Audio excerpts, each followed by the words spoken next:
Deixa eu olhar aqui qual eu anotei. É o Reverbero. Quem é do Reverbero? Reverbero.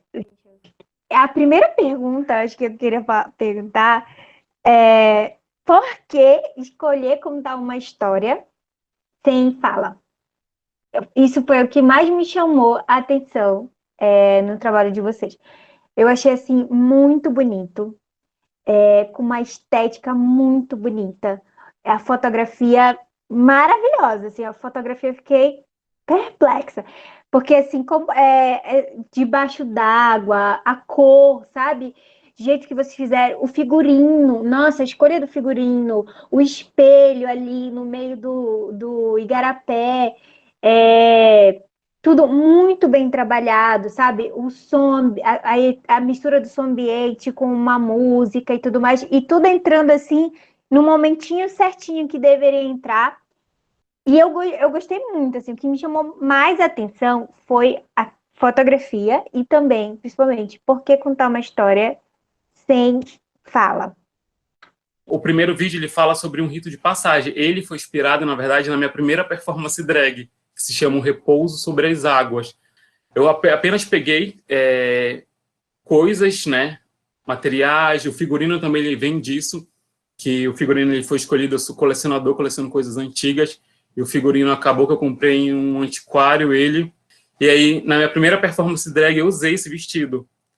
E aí eu criei uma performance com deslocamento, que tinha um texto que era o Soneto da Separação, do Vinícius de Moraes, e no final da performance eu deitava numa banheira velha, uma banheira vitoriana antiga, toda corroída pelo tempo. Era uma forma de mostrar meu trabalho para a turma. E todos eles me indagaram porque, quais eram minhas referências para aquele vídeo e porque eu trazia muita referência da Ofélia, né, de Hamlet, o vestido, as flores, a melancolia, a forma como eu deitava nas águas no final da performance, na água no final da performance, como se fosse um momento de que aquela personagem morria, né? Eu fui pesquisar e fui entender que todos os signos que eu trazia para a performance falava sobre a Ofélia. Eu falava e eu fui ver que eu tinha uma gravura que era da Ofélia, eu não sabia que era a Ofélia. Falei, isso todo o tempo estava no meu inconsciente, eu não conseguia entender isso. E quando eu criei o Revérbero, eu assumi essa referência. Eu falei, eu vou trazer a referência da Ofélia, que faz parte de uma memória emotiva do que acaba sendo esse processo de construção desse audiovisual, dessa obra audiovisual. Tanto é que a última cena do vídeo, ela remete à morte de Ofélia, do lado daquelas Vitórias Régias, eu deitada. E o espelho acaba sendo... O espelho dentro desse vídeo, ele simboliza um portal, né? É como se esse vídeo fosse um rito de passagem. Essa personagem, ela vê aquele objeto que flutua sobre as águas, ela se direciona até ele, ela se questiona sobre a autoimagem, sobre quem ela é, e a partir dessa relação, ela meio que atravessa o espelho de uma forma metafórica. É como se ela morresse para ir para um outro plano.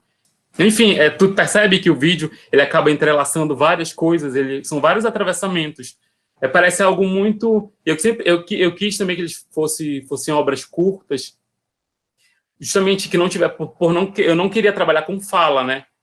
Falo, não, eu acho que eu consigo produzir algo que eu não preciso verbalizar, sabe? Eu acho que o meu objetivo e o meu grande desafio era criar uma obra audiovisual que não tivesse falas e conseguisse transmitir. Claro que quando tu começa a produzir algo que não tem fala, tu abre margem para diversas interpretações, o que eu acho também magnífico, porque outras pessoas que foram à minha exposição e viram os vídeos, junto com as fotografias, com os objetos, enfim, com as pinturas, com tudo, tinham outras leituras sobre a obra, sabe? Que eu achava maravilhoso. Eu falava, também pode ser isso, porque está dentro de um pensamento que eu trago dentro dessa construção, sabe?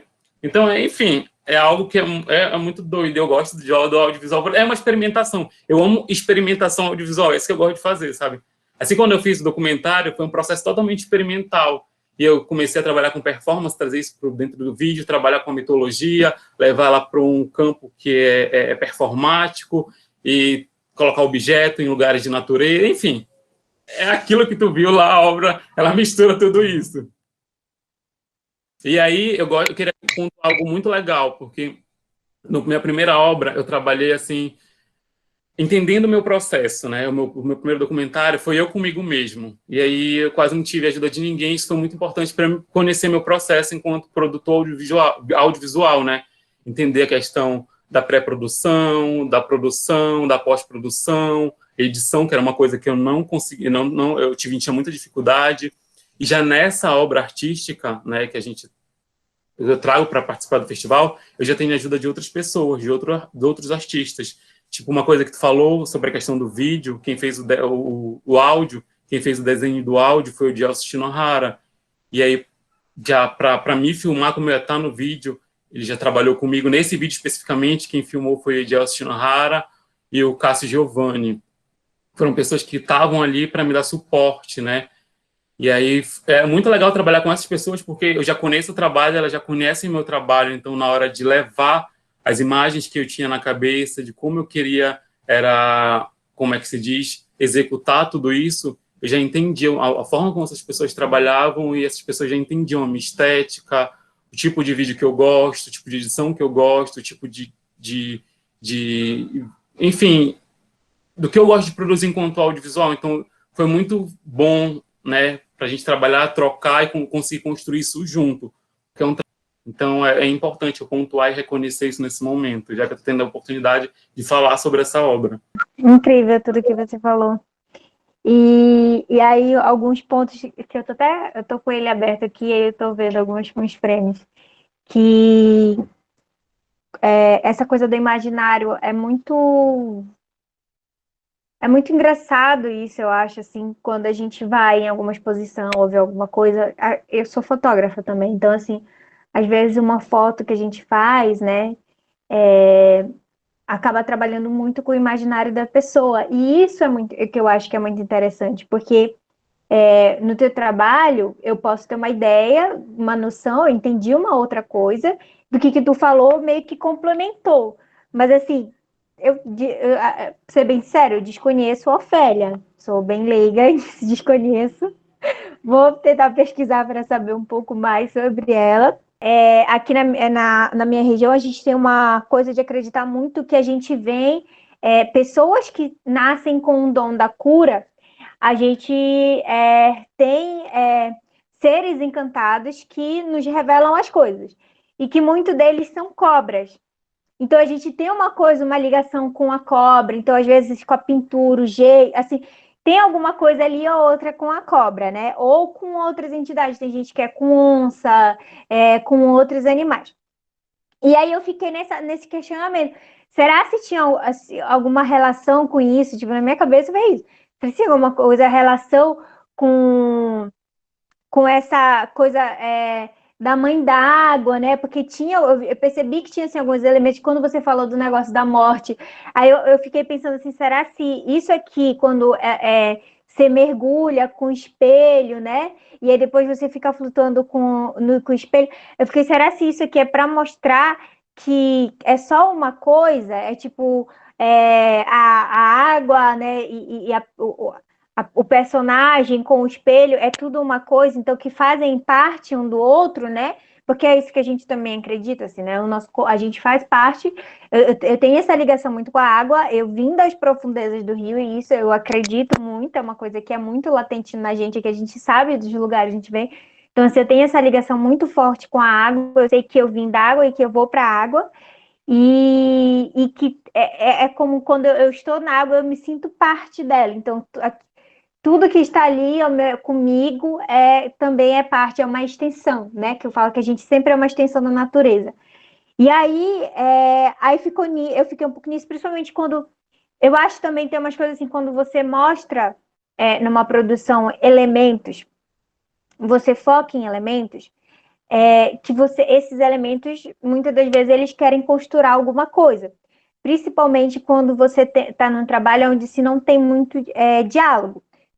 Aí um outro questionamento quando você fala que tem muito essa coisa do sereísmo e tudo mais, aí é um questionamento. Porque você falou, você explicou que você gosta desse vestido que você comprou e você queria muito usar e tudo mais. Eu achei uma escolha excelente. Mas por que também não colocar algo mais que mostrasse um pouco mais sobre esse sereísmo? Você queria mesmo deixar algo que fizesse com que as pessoas criassem na sua imaginação e ficasse, será se isso é aquilo?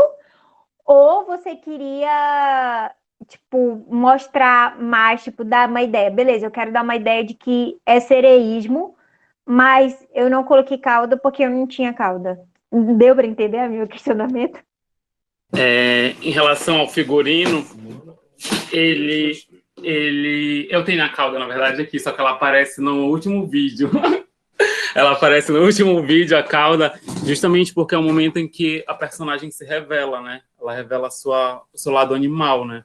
Que é o lugar de onde ela vem, é esse devir animal, essa busca que ela tem de autoconhecimento, de entender que energia é essa que puxa ela para esse lugar, que é o lugar das águas, né? E o vestido branco é justo para construir essa imagem de pureza, digamos assim. É como se eu vi naquele vestido a possibilidade, e nos outros vídeos ela aparece toda, não com o mesmo vestido, mas com peças que são muito claras. Sim, todos os figurinos são brancos. Já tinha determinado isso, né? Justamente como se fosse um ritual de passagem, ela estivesse se preparando para esse ritual. E aquela cumbuca que eu trago, que é um formato de uma concha, inclusive ela tá bem aqui, ó. É essa aqui, ó. Esse objeto cênico, que inclusive decora o meu quarto, eu fiz um outro trabalho, que foi uma experimentação que antecedeu ao trabalho desse vídeo. Eu usava também ele. E quando eu peguei a Ofélia, quando eu decidi que eu ia assumir a referência no final do vídeo, quando a Ofélia ela morre, ela tá indo em direção ao rio, ela tá colhendo flores, né? Para construir uma guirlanda, uma coroa de flores. E ela cai no rio. Ela cai no rio e morre. Só que existe um questionamento muito grande se ela morre acidentalmente ou se ela acaba cometendo suicídio por toda a questão de opressão que ela vivia dentro do castelo, dentro do reino lá dela.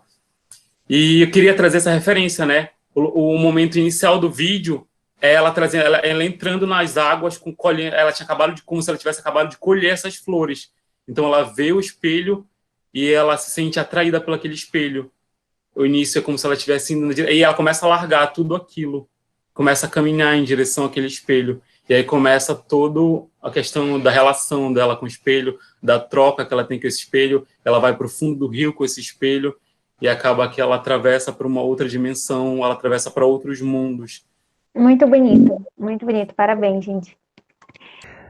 Depois que eu escrevi o roteiro do Damasceno Novos e Usados, né, 2 anos de trabalho, eu tive a oportunidade de realizá-lo a partir de um prêmio, de um edital estadual de produção, né, e difusão artística. Eu pude rodá-lo, receber dinheiro para rodá-lo. E foram inúmeros os desafios. Primeiro, orçamento, né, e principalmente se tratando de um filme de gênero, né, que você precisa ter as demandas muito bem pontuadas, com o que é que você vai gastar, pensar a estética do filme, para que não fique tudo muito marcado, né?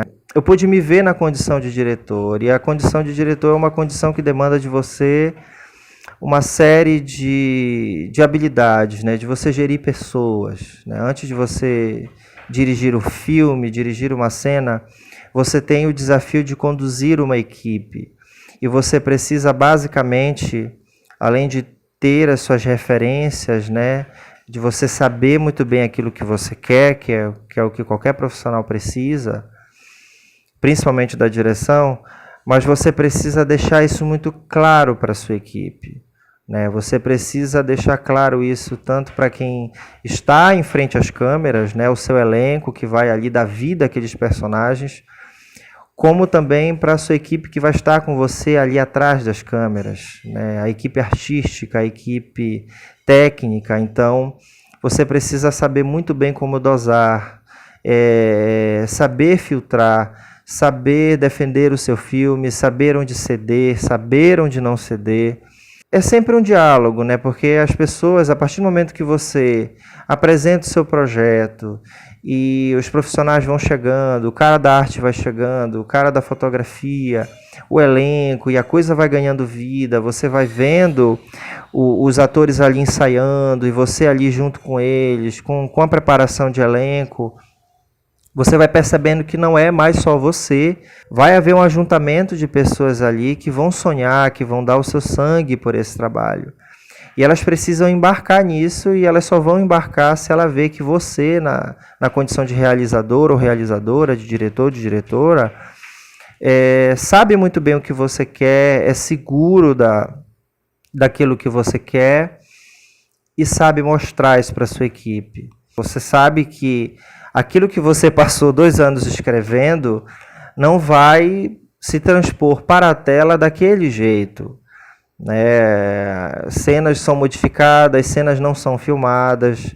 Por exemplo, no Damasceno Novos e Usados havia uma abertura, que nós ouvíamos a discussão de um casal e tal, e rolava um conflito ali, uma briga entre o casal, e nós ouvíamos aquilo e a tela escura, e quando abria a cena, nós percebíamos que nós estávamos dentro da geladeira. E não deu certo, por questões de agenda, enfim, não foi possível fazer, mas o filme foi realizado. Então, é você também ter a consciência de que, seja no primeiro trabalho, ou seja nos outros trabalhos em que você vai participar, ou na condição de colaborador, ou na condição de alguém que está no comando, não vai funcionar como você quer. Eu tive a bênção, a alegria de trabalhar com pessoas muito profissionais, sabe? Que contribuíram e muito, para a história, para esse filme, e que hoje, que agora, foi selecionado para a primeira mostra, do Novíssimo Cinema Paraense, para compor, esse evento. Então tá, a gente vai dar uma continuidade aqui. Eu quero agora o Pablo da Luz e o Ravi Six falando do curta A Libertinagem da Bicha Nortista. Eu quero que tu dê uma breve introdução de como surgiu. Eu vi, quando eu fui fazer a curadoria, eu vi que foi baseado num zine teu, que inclusive tu tem alguns já. Mas eu queria saber como se deu esse processo. Tipo, eu tenho um zine e agora eu quero transformar em mídia, um vídeo, em alguma coisa assim. Foi bem isso. Eu estava num processo de formatação de uma exposição que eu fiz, que se chamou Alquebramento. Foi em 2019.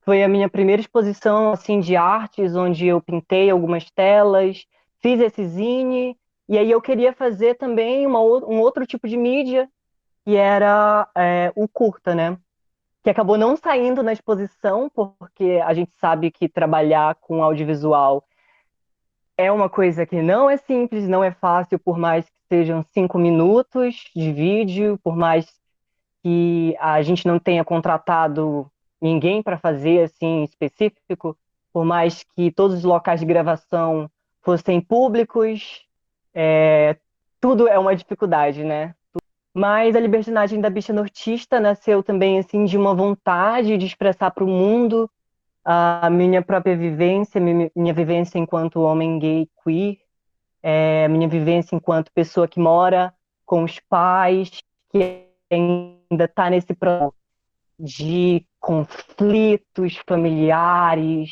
Por mais que esse vídeo tenha sido de 2019 até hoje, muitas coisas acontecem e nem tudo está sanado, Comigo e com o mundo tá tudo uma loucura.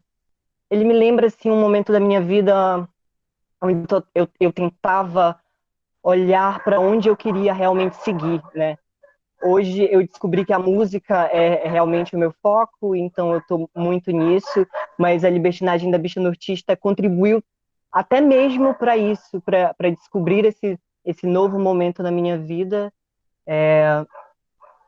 O que mais o Pablo já está aqui, gente? Para ele incrementar essa parte mais técnica. Vai lá. Eu me chamo Pablo, eu sou fotógrafo e videomaker aqui na cidade de Santarém. Eu já trabalho com isso há 4 anos. Então, eu conheci o Ravi, eu vou dar um breve histórico aqui de como surgiu a sementinha. Eu conheci o Ravi em 2015 numa oficina de teatro que a gente fez, só que a gente não teve muita interação naquela época. Acabou que eu não consegui terminar a oficina, eu tive que sair por conta de compromissos da faculdade e tal. E anos depois me surgiu essa vontade de voltar para esse mundo do teatro. Durante eu ter visto uma peça do Ravi chamada Feio. Essa peça, ela era uma história que mexia muito comigo, porque tinha a ver com esses dilemas das pessoas LGBTs. Como eu fiquei tão emocionado com aquela peça, eu fui atrás do Ravi. Mandei mensagem para ele no Facebook. E eu queria, porque queria entrar de alguma forma, nem que fosse para eu tirar uma foto nas peças dele. E aí acabou que a gente se aproximou, a gente tem, né, na verdade, eu me identifico muito com ele artisticamente, eu acho que a gente tem umas visões muito parecidas, e através das conversas que a gente teve durante essa experiência do teatro, surgiram essa ideia, né, dele de trazer os poemas que ele fazia, transformar a linguagem do poema para a linguagem do audiovisual. E foi aí que nasceu a libertinagem da bicha nortista, basicamente. Eu quero saber dos bastidores. No curto existem 4 pessoas, incluindo o Ravi, né? E existem algumas cenas ali que são de total envolvimento, né? Eu queria saber se já existia uma intimidade entre a galera que fez, né, o curta. Como foi desenvolver esse processo, né? Porque tem umas cenas ali que eu vi a pessoa passando a língua no peito da outra. Essa parte foi muito engraçada, assim, porque todos nós éramos amigos já, somos amigos, na verdade. Então, a gente já tinha trabalhado em outras peças, em outras produções. Um dos meus amigos que está no vídeo também, que é o Samu, que é uma drag, a gente já performou junto, já cantou junto. A Aretusa e a Jussara já trabalharam como produção. Aí foi muito tranquilo tudo, a gente já sabia muito o que a gente tinha que fazer. A gente tinha um roteiro pronto também, pré-estabelecido, que todo mundo já tinha compartilhado, lido, mas a gente não se prendeu no roteiro, a gente se deixou levar muito por tudo que a gente queria dizer, pela música, pelo poema também. A gente fez algumas leituras antes da gravação e decidiu ir muito assim no fluxo de como tudo estava seguindo, sabe? É, Instinto, né? Então. Oi? Foi muito instinto, então, né? Sim, sim, a gente se deixou mesmo levar por isso, olhar pelo lugar onde a gente estava, né, na beira do Rio Tapajós, num pôr do sol maravilhoso. Então, eu acho que isso influenciou muito na vibe que a gente queria passar, em tudo que a gente fez, e se deixar permitir também fazer essas cenas que tu disse, né, da língua no corpo, de estar pertinho e etc. Bons tempos eram que isso podia acontecer, né? Mas então foi isso, a gente estava muito, assim, permitido, sabe? A gente Uhum. estava muito entregue. É aquela famosa frase, né? A gente era feliz e não sabia. Exatamente, É muito isso, exatamente. né? Ia fazendo assim como em outras peças, a gente sempre se entregou muito e sempre ia muito com esse pensamento. Se a gente tem que fazer, o o que a gente quer fazer, né? A gente vai fazer isso? Vamos fazer e vamos fazer com vontade, com querer, com brilho nos olhos, assim, sem duvidar do porquê a gente está fazendo aquilo. Com certeza, a gente percebe muito a intensidade que tem no vídeo, sabe? Apesar de ser um curta mesmo, né? Bem rápido até. Uhum. Eu assisti várias vezes, porque realmente é muito curtinho, eu queria mais, inclusive. Mas a gente vê que realmente vocês estão muito entregues, claro que tem todo um trabalho por trás, né? Da leitura dos poemas, né? Da sonoplastia toda, que faz ficar bem mais intenso. Uma coisa que eu penso muito antes de fazer qualquer produção, seja audiovisual, seja teatro, seja performance de música, é pensar junto com a pessoa que vai fazer comigo até onde a gente quer ir, né? Se a gente estipular esses espaços, esses limites, conversando e dialogando muito bem, a gente consegue fazer tudo de uma forma muito mais calma, muito mais fluida, que ninguém vai ficar se sentindo acuado ou pressionado, né? Porque sabe o que tem que fazer, sabe como deve ser feito e com a intensidade que deve ser feito. Então, eu acho que conversar muito, muito, muito antes de dar o REC é uma coisa assim que é fundamental. Muito legal. Quer falar alguma coisa, Pablo? Sim, só complementando, eu acho que tudo que foi visto ali naquela parte do curta não foi algo feito de graça, tipo, foi planejado, foi muito bem conversado com as pessoas e, principalmente, fazia parte da atmosfera e da história por trás do poema. Então, eu acho que não foi constrangedor para as pessoas porque elas estavam já cientes e estavam confortáveis com o próprio roteiro, né? E fez total sentido, era parte da libertinagem, então era meio que uma suruba acontecendo ali e foi feita da forma mais artística e bonita possível. Eu queria saber, porque, assim, o curta ele tem uma pegada bem conceitual, né? Assim, não adianta tu ver sem prestar atenção. Tu realmente tem que estar imerso aquele vídeo, né? Para poder entender o que ele passa, né? Prestar atenção não só nas imagens, nos poemas, né? E sentir aquilo. Então eu queria saber de vocês, né? Tanto do Ravi, né? Quanto qual é a mensagem passada, né? Sobre a libertinagem? Qual foi a principal mensagem? Ou se tem mais de uma mensagem? Eu, toda vez que eu estou imersa também para fazer um novo trabalho, como foi esse curta, como foi escrever o Zine também, né? Eu não sei, assim, de princípio eu não sei o que vai sair daquilo e o que as pessoas vão entender e até mesmo o que eu quero dizer, assim, sabe? Tipo, numa linha, como sintetizando tudo isso. Depois eu vou descobrindo, conforme as pessoas vão me falando, as suas experiências assistindo, conforme eu vou reassistindo e entendendo toda a proposta, porque às vezes tudo sai muito, muito assim fluido, muito rápido, muito intenso, né? E, e sai muito desse jeito. Hoje em dia eu entendo a libertinagem da bicha nortista como um processo meu, assim, quase que fora de eu ter sido a pessoa que escreveu, de aceitação, sabe? Uma coisa como se autobiográfica, é uma parada assim que eu vejo e falo, meu Deus, eu passei por isso. E eu imagino que quando as pessoas assistem, elas consigam também se ver naquele lugar, né? Nesses processos de pessoas LGBTQIA+. Então, eu acho que a mensagem ela é tão diversa, assim como o curta é tão diverso pelo formato dele, né? Que ele não é um formato linear. Eu acho que a mensagem, assim, ela é muito pulverizada, pelo menos na minha cabeça, enquanto pessoa que criou. Não sei se o Pablo pensa alguma coisa mais definitiva. Sim, Pablo. eu tenho uma interpretação muito parecida com a dele. Claro que eu não posso falar pela pessoa que vivenciou e que escreveu, né?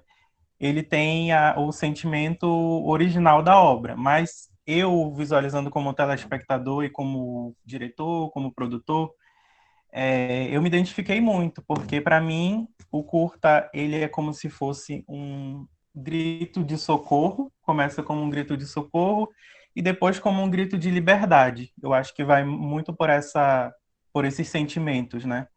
E é o que a maioria de nós, eu posso dizer, né, comunidade LGBT passa. Então, cria muita identidade. Qualquer pessoa LGBT que assistir vai, de alguma forma, lembrar algum momento da vida que sentiu aquelas dores ou aqueles desejos que são relatados ali durante a narração, durante os poemas, durante as imagens.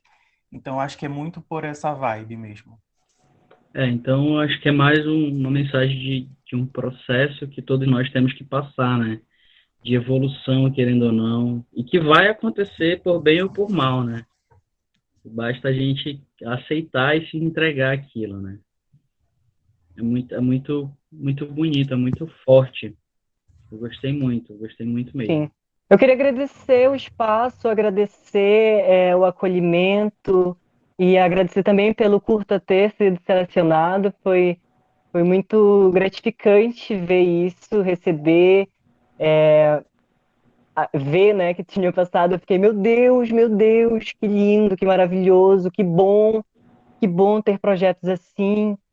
Que doido também, tanta coisa boa e tanta coisa linda na arte, nas produções acontecendo num momento tão, tão horrível, mas, né, a gente precisa se organizar mesmo, se acolher e sair disso mais forte, né?